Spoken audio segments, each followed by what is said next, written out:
You as a neurosomatic therapist don't have to do this work, but it's incredible work.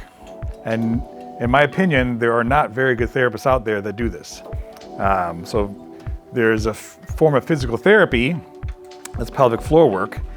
And I want you to understand that whether it's massage or PT, they get taught routines.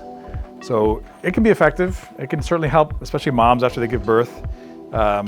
But physical therapists don't palpate tissues the way that we do and don't get the kind of practice that we do, getting tissues to calm down. They're literally just doing a routine, so they're not gonna have as much success with this. Also, PTs tend to go towards exercise, which is perfectly appropriate, and those exercises can help people, but you have to release the tissues, and then the exercises would be much more effective. So, in my opinion, right, they don't do a great job just because of the training with pelvic floor. They can help people, but they don't do a great job.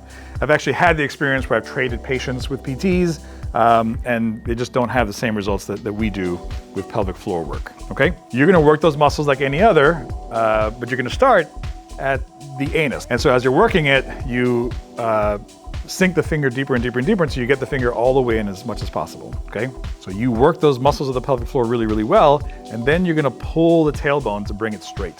Under the sheet, you can't see anything, okay? Grabbing the hips, you're gonna palpate here. Palpate the tailbone if you can feel it, okay? And work your way down with a little bit of pressure so that you can kind of fall in. Once all that's loose, I mean, I hate to say this, but a lot of times they just want you to put it in. Like don't dilly-dally, right? So get in, right? Once you're in, then you're gonna do this kind of work to work those tissues. Once all this is really nice and soft, then you do the specific work. I usually go for the tailbone first because if the tailbone's tucked under, it's actually, because those muscles are pulling. So here, maybe support in the back and pull until there's a natural stop. Work the muscles if you need to, pull. I'll do that like 3 times. Everything's in the index finger in the anus. Everything I'm doing.